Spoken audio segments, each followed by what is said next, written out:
Sportsbet Live. Pauly and Teddy, SBRpicks.com. I'm at Real Sportsbet. He's at Teddy_covers. We got the NBA doubleheader, and we got a 3 o'clock Pacific tip time again. We'll get to that. We'll turn the shot clock on, and we'll see if somebody can avoid a sweep tonight. And we'll touch on the Derby. Bad beats, bad bets, bad for the books. Quick show coming up. Hope you have a good weekend out there and you made some money and you hit the super in the Derby. A lot of bad beats, and they involve the Cubs back-to-back nights. How about Saturday night?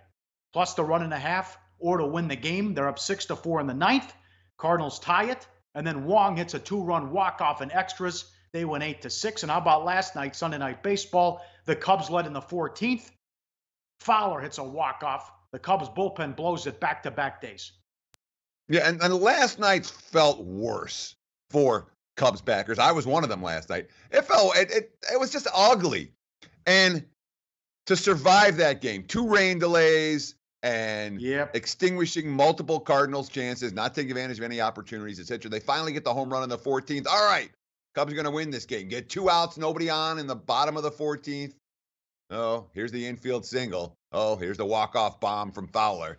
Yeah, tough beat for Cubs backers, both Saturday and Sunday, especially if you had the plus 1.5 on Saturday. You ain't kidding with that walk-off home run either, Pauly. Yes, Yankees under yesterday, 9. No score in the 8th, 7-4 final, and the Phillies blew it in the 9th. The Nats were bet up from 180 to 220. Oh, yeah. I mean, the nothing games into the 8th inning that cash over 9 tickets, those are brutal. I mean, the worst one I can remember was nothing into the 14th. And then I think it was Cleveland and Texas. They scored 5 in the top of the 14th and then 6 to beat them in the bottom of the 14th.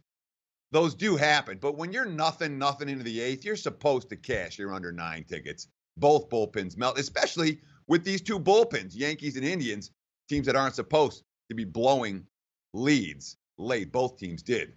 Last night's game with the walk-off 3-run bomb in Philadelphia blows that 4-run lead. As you mentioned, the Nats took a ton of money. That was not a good result for the books as the Phillies bullpen melts down. Philadelphia all of a sudden has cooled off a little bit from that hot start. Yep.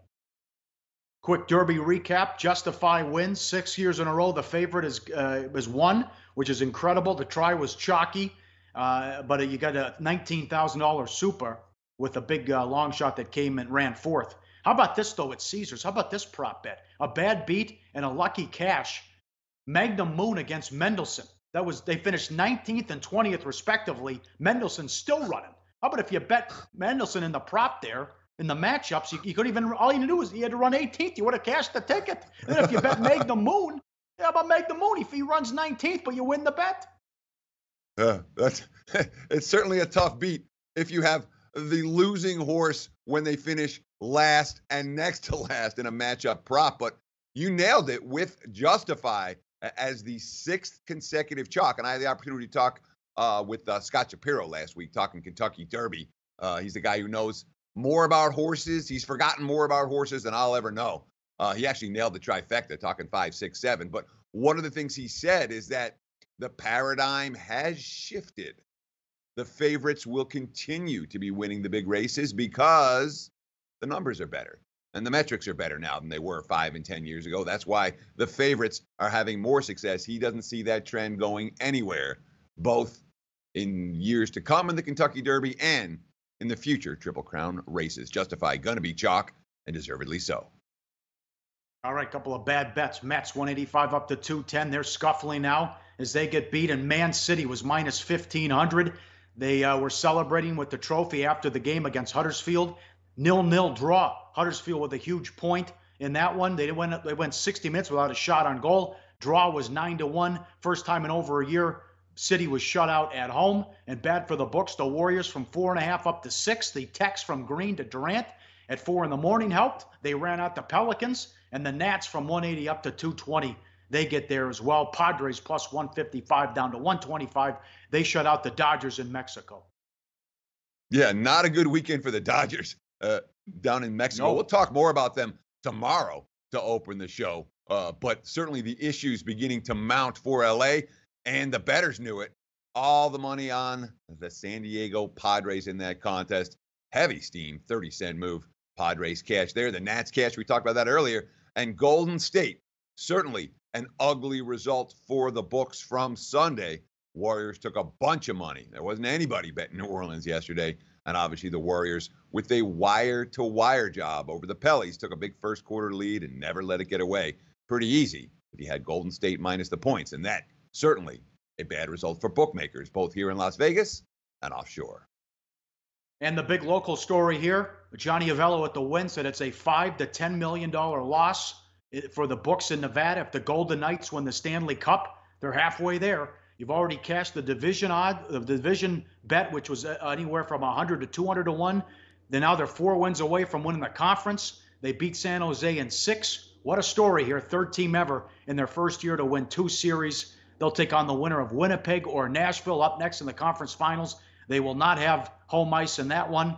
Halfway there. I mean, imagine this. It's a disaster if they win the Stanley Cup, as the books get carried out as high as 500 to 1 to win the Stanley Cup, even before they had a team name at the Westgate.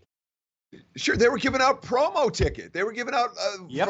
one of the things that I was reading was that when they sold season tickets, they were giving out like $10 and $20 future bets at 100 to 1, 200 to 1, something you can frame. Except for that, you don't need to frame it. You might be able to cash it. Vegas with the road victory, another impressive road win in this series. And I'll tell you what, bookmakers are going to be sweating the Stanley Cup. And it's such a great story nationally that it's hard to root against Vegas, even if you're going to suffer a $10 million loss if they win the Worst Cup. ever. This town has gone hockey crazy, Pauly, hockey crazy. Yeah. And it's not going anywhere. Vegas, well, they're into the Frozen Four in the NHL. Be the worst result ever for a future in Las Vegas. Like the show? Help us keep the lights on. Please make sure to comment, share, and subscribe to all the Sportsbook Review videos. Thanks so much. Best of luck. Enjoy the games.